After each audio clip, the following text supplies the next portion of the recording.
कभी सोचा है कि घर का डिजाइन हमारी जिंदगी पर कैसे असर डाल सकता है?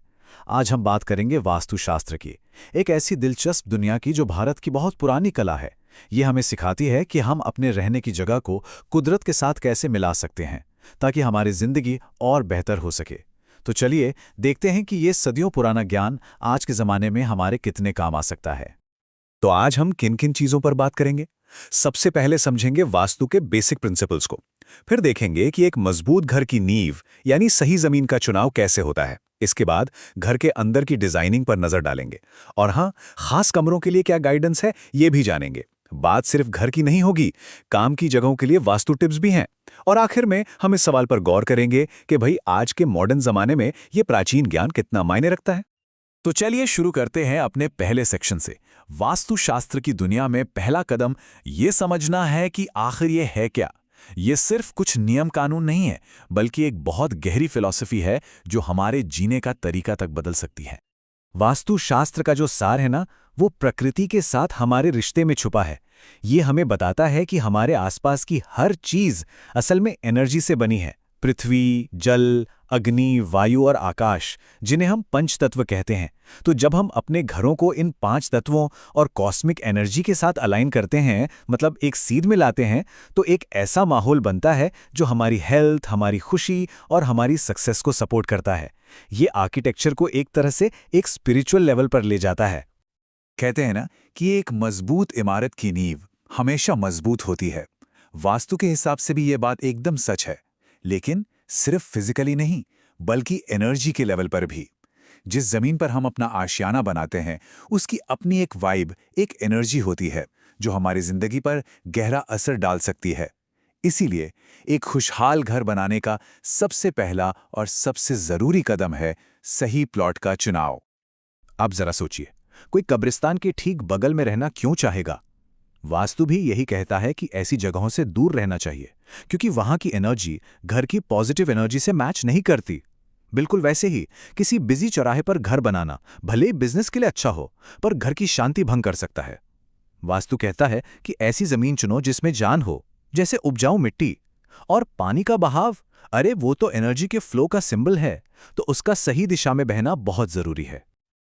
ये बात थोड़ी हैरान करने वाली लग सकती है, लेकिन वास्तु के मुताबिक सही दिशा का चुनाव किसी के करियर में भी मदद कर सकता है। जैसे मान लीजिए कोई टीचर या राइटर है, तो पूर्व दिशा की तरफ मुंह वाला घर उसकी क्रिएटिविटी और नॉलेज को बढ़ा सकता है। और जो लोग बिजनेस में हैं, उनके लिए उत्तर दिशा लकी हो सकती है, क्योंकि वो धन के देवता कुबेर से जुड़ी है। ये सब अपने पर्सनल गोल्स को आसपास की एनर्जी के साथ सिंक करने का एक तरीका है। तो जमीन तो चुन ली, अब चलते हैं घर के अंदर। यहाँ वास्तु का मेन फोकस एक ऐसा डिजाइन तैयार करना है जो पॉजिटिव एनर्जी को अंदर बुलाए और उसे घर के हर कोने में बिना किसी रुकावट के बहने दे। इसको ऐसे समझ सकते हैं जैसे हम अपने घर के लिए एक हेल्दी रेस्पिरेटरी सिस्टम बना रहे हों।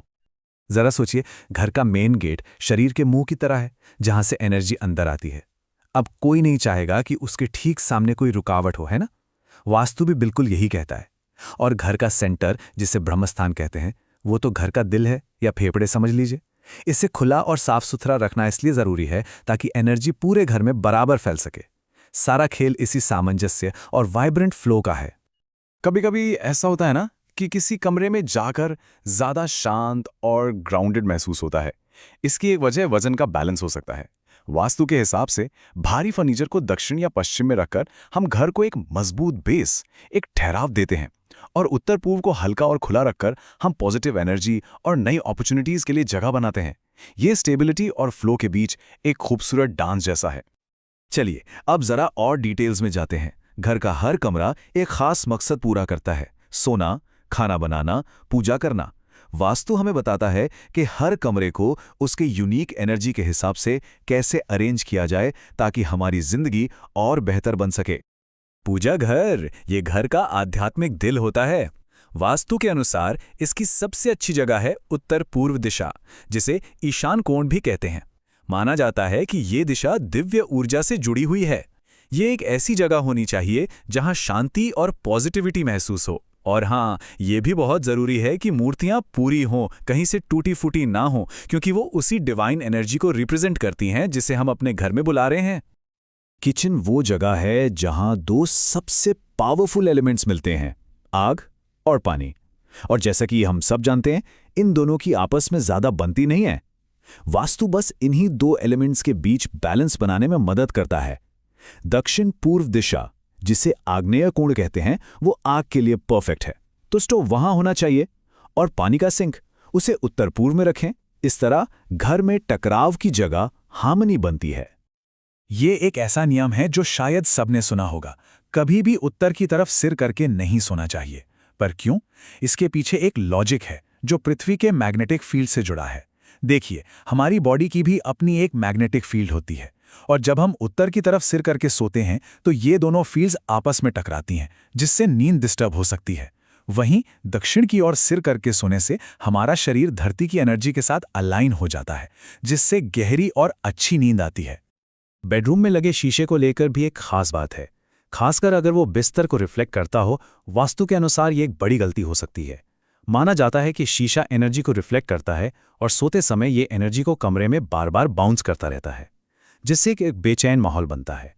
इससे न सिर्फ नींद खराब हो सकती है, बल्कि रिश्तों में भी तनाव आ सकता है। अब एक सिंपल सा उपाय जिसे आज ही आजमाया जा सकता है। हम सब जानते हैं कि बाथरूम में नेगेटिव एनर्जी जमा हो सकती है। वास्तु इसका एक बहुत आसान सा हल बताता है, सेंधा नमक। बस एक कांच के कटोरे में थोड़ा सेंधा नमक भरकर बाथरूम में रख दें।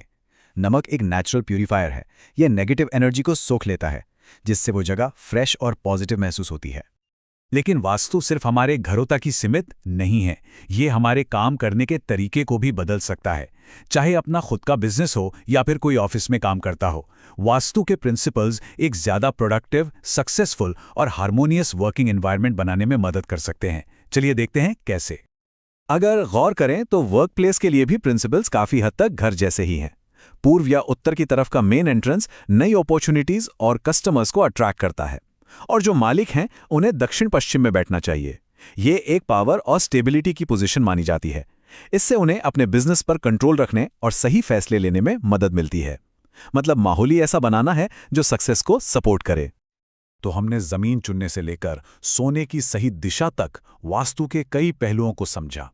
लेकिन सवाल ये उठता है कि आज की इस भाग-दौड़ भरी मॉडर्न जिंदगी में इन सब बातों का क्या मतलब है?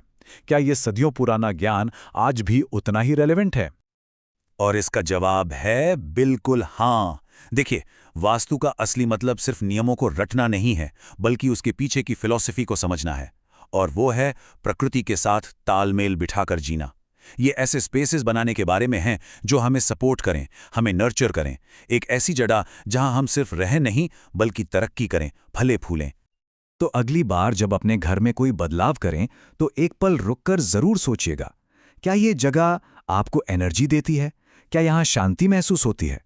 वास्तु हमें यही याद दिलाता है कि हमारे घर सिर्फ चार दीवारें नहीं हैं, उनमें हमारी जिंदगी को एक शक्ल देने की ताकत होती है। और इस पुराने ज्ञान को अपनाकर हम ऐसे घर बना सकते हैं जो सच में हमें सपोर्ट करें। ये वाकई सोचने वाली बात है ना?